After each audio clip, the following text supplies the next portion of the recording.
बात करेंगे प्लाटिनम की। प्लाटिनम क्या होता है? ये ज्वेलरी एटम होती है। क्या होती है? एक ज्वेलरी एटम, यानी कि ये जेवरात में इस्तेमाल होती है, ठीक है ना। जेवरात वगैरह में इस्तेमाल होती है ये ज़्यादातर, जेवरात में जो उनसे लड़कियां पहनती हैं उसमें ज्वेलरी एटम में प्लाटिनम इस्तेमाल होता है। यूनिक करैक्टरिस्टिक्स, इसकी करैक्टरिस्टिक्स क्या होती हैं? यूनिक होती हैं, यानी कि किसी किसी में पाई जाती हैं यूनिक करैक्टरिस्टिक्स, ऐसी करैक्टरिस्टिक्स जो नायाब होती हैं। प्लाटिनम में ऐसी करैक्टरिस्टिक्स मौजूद होती हैं जो किसी किसी एलिमेंट में मौजूद होती हैं, ठीक है ना। ट्रांजिशन एलिमेंट में किसी किसी में मौजूद होती हैं। इसका कलर, इसकी ब्यूटी, इसकी स्ट्रेंथ, इसकी रेजिस्टेंस टू टार्निश, ठीक है ना। इसकी कलर भी बहुत नायाब होता है, ब्यूटी भी, खूबसूरत भी बहुत ज़्यादा होता है, स्ट्रेंथ भी, इसकी ताकत भी बहुत ज़्यादा होती है।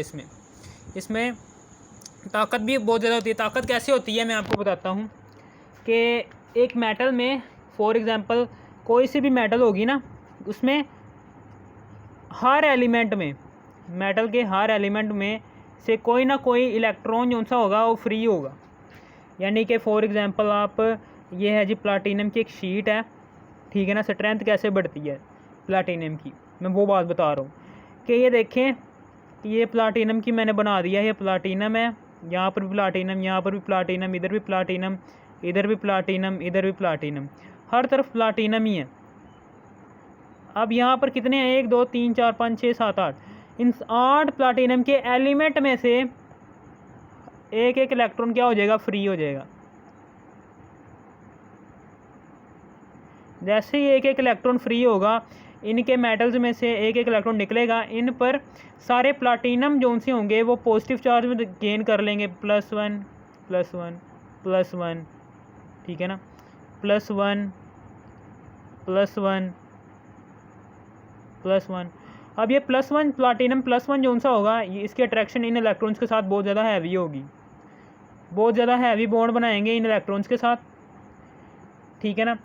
इन इलेक्ट्रॉन्स के साथ बहुत ज़्यादा हैवी क्या करेंगे? बहुत ज़्यादा हैवी एक बॉन्ड बनाएंगे, अट्रैक्शन होगी बहुत ज़्यादा हैवी किस्म की, जिसकी वजह से इस बॉन्ड को ब्रेक करना क्या होगा? इम्पॉसिबल होगा। ज़्यादा हीट देंगे तब जाके ये स्ट्रेंथ जो सी होगी ये टूटेगी। प्लाटिनम की इलेक्ट्रॉन के माबैन जो सी कशिश है, ये प्लाटिनम जो सा होगा, इस इलेक्ट्रॉन क्या हो, ये प्लाटिनम का पॉजिटिव आयन जो सा है इस इलेक्ट्रॉन को भी खींच रहा होगा इस, ठीक है ना, बहुत ज़्यादा। यानी कि यहाँ पर एक स्ट्रेंथ बनेगी, ठीक है ना। इस स्ट्रेंथ को कंट्रोल करना, हीट जो सी ज़्यादा प्रोवाइड करनी पड़ेगी, फिर जाके ये प्लाटिनम मेल्टिंग पॉइंट तक पहुँचेगा, ठीक है। समझ आ गई आपको स्ट्रेंथ कैसे होती है? स्ट्रेंथ प्रोवाइड करते हैं free electrons, free electrons provide करते हैं स्ट्रेंथ प्लाटिनम के स्ट्रक्चर को। अब रेजिस्टेंस टू टार्निश, यानी कि टार्निश का क्या मतलब है? दागदार। इस पर प्लाटिनम पर जंग नहीं लगता, यानी कि दाग धब्बे नहीं आते इस पर, दागदार। टार्निश का क्या मतलब है? दाग धब्बे वगैरह। अब प्लाटिनम जो सा होगा ये प्रोवाइड्स अ सिक्योर सेटिंग, यानी कि सिक्योर सेटिंग देता है। प्रोवाइड्स अ सिक्योर सेटिंग, यानी कि इसकी सेटिंग जो सी होगी ना, डायमंड्स में, जेम्स स्टोन्स, नायाब पत्थर, ठीक है ना, ये इनकी सेटिंग, प्लाटिनम की सेटिंग्स डायमंड में, नायाब पत्थरों में ऐसी करके होगी कि वो क्या करेंगे? वो इनकी जो सी होगी ना ब्रिलियंस, इनकी जो सी ब्राइटनेस होगी वो बहुत बढ़ा देंगे, ठीक है ना। ब्राइटनेस जो सी होगी इनकी बढ़ा देंगे, डायमंड की भी ब्राइटनेस बढ़ा देंगे, नायाब पत्थरों की भी डायमंड, यानी कि वो यहाँ पर मेटालिक लक्ष्चर की बात कर रहा है कि मेटालिक लक्ष्चर जो सा होगा ना, कि जब सूरज की रोशनी, ये सूरज की रोशनी है, ये टकराती है किसी भी मेटल के साथ तो वो वापस लौट जाती है। फिर यहाँ पर क्या होती है? यहाँ पर एक चमक प्रोड्यूस होती है, यहाँ पर एक ब्राइटनेस आती है। हम इस ब्राइटनेस को कहते हैं मेटालिक लक्ष्चर। ये मेटालिक क्लस्टर क्यों मेटालिक लक्ष्चर जिस भी डायमंड में बन रहा है, ठीक है, डायमंड में जो सा मेटालिक लक्ष्चर बन रहा है ना, ये किसकी वजह से बन रहा है? प्लाटिनम की वजह से बन रहा है। कोई सा भी नया पत्थर है उसमें मेटालिक लक्ष्चर जो सा है वो बन रहा है, वो प्लाटिनम एलिमेंट की वजह से बन रहा है, ठीक है ना। उसकी ब्राइटनेस किसकी वजह से आ रही है? प्लाटिनम की वजह से आ रही है नया पत्थरों में। अब उसके बाद अलॉय ऑफ प्लाटिनम, प्लाडियम और रोडियम, ये क्या है? रोडियम। जब इन तीनों का मिक्सचर आप लेते हैं तो एक कैटालिस्ट बनता है। ये कैटालिस्ट, इस कैटालिस्ट को आप ऑटोमोबाइल्स में यानी कि गाड़ियों में इस्तेमाल करते हैं। गाड़ियों के किस हिस्सा में?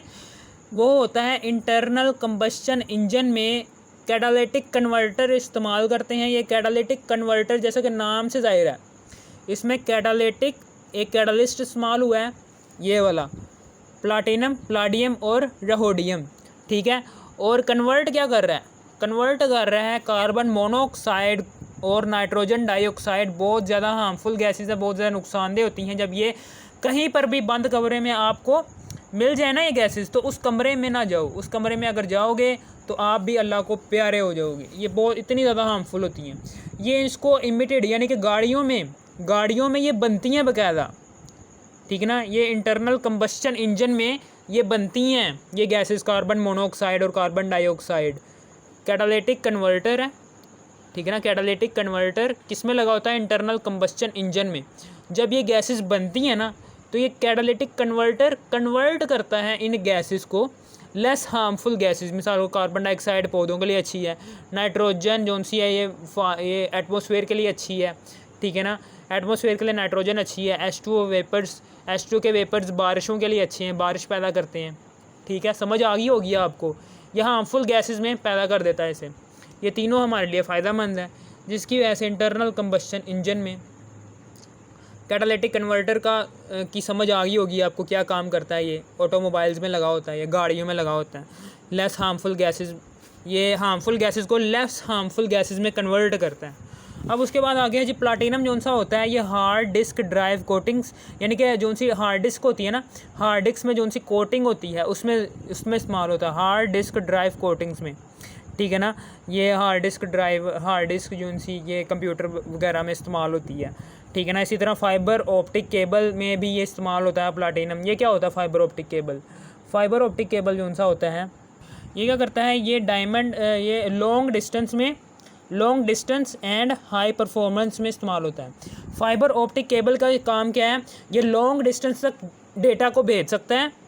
एक डेटा है, मिसाल के तौर पर एक पिक्चर है, आप मोबाइल के ज़रिए, आप एक मोबाइल के ज़रिए दूसरे मोबाइल तक भेज रहे हैं, तो वो फाइबर ऑप्टिक केबल के ज़रिए भेज रहे हैं। ये लॉन्ग डिस्टेंस तक डेटा को भेज सकते हैं और हाई परफॉर्मेंस, डेटा की परफॉर्मेंस भी हाई रखता है। यानी कि पिक्चर जो सा होता है ना, वो ख़राब नहीं होती पिक्चर, जैसी आप भेजेंगे वैसे ही मिलेगी दूसरे बंदे को, ये है इसका मतलब। अब फाइबर ऑप्टिक जो सा होगा ये नेटवर्किंग में बहुत ज़्यादा इस्तेमाल होता है, टीवी में, टेलीफोन में, ठीक है ना। मोबाइल फ़ोन में भी ये इस्तेमाल होता है, इंटरनेट में भी ये बहुत ज़्यादा इस्तेमाल होता है। फाइबर ग्लास रेनफोर्स्ड प्लास्टिक क्या होता है, फाइबर ग्लास रेनफोर्स्ड प्लास्टिक में इसकी कंस्ट्रक्शन करते हैं। ये कंस्ट्रक्शन इंडस्ट्रीज़ में इस्तेमाल होता है। Fibre glass reinforced plastic construction industries, घर वगैरह बनाने वगैरह में, पुल वगैरह बनाने में, या फिर आप हाईवे बनाने में इस्तेमाल होता है। या फिर वो जो सा हाईवे के बाहर जो से साइन बोर्ड लगे होते हैं, ये मच्छी चौक आ गया, ये मच्छी चौक के बाद आएगा जी राणा चौक के बाद आएगा जी गफ़ार चौक जो उनसे ये जितने भी साइन बोर्ड्स लगे होते हैं ना, इन साइन बोर्ड्स में भी ये फाइबर ग्लास रेनफोर्स्ड प्लास्टिक इस्तेमाल होता है, ठीक है। LCD में भी ये इस्तेमाल होता है, लिक्विड क्रिस्टल डिस्प्ले, LCD जो सी आप घर में देखते हैं प्लाटिनम, उसमें भी इस्तेमाल होता है, ठीक है। समझ आ गई आपको। ये था हमारा आज का टॉपिक। कोई भी कन्फ्यूजन हो, कोई भी चीज़ हो, आप मुझे कमेंट सेक्शन में बता सकते हैं, ठीक है। और वीडियो को लाइक ज़रूर करना और मुझको सब्सक्राइब कर देना, ठीक है सर। ओके।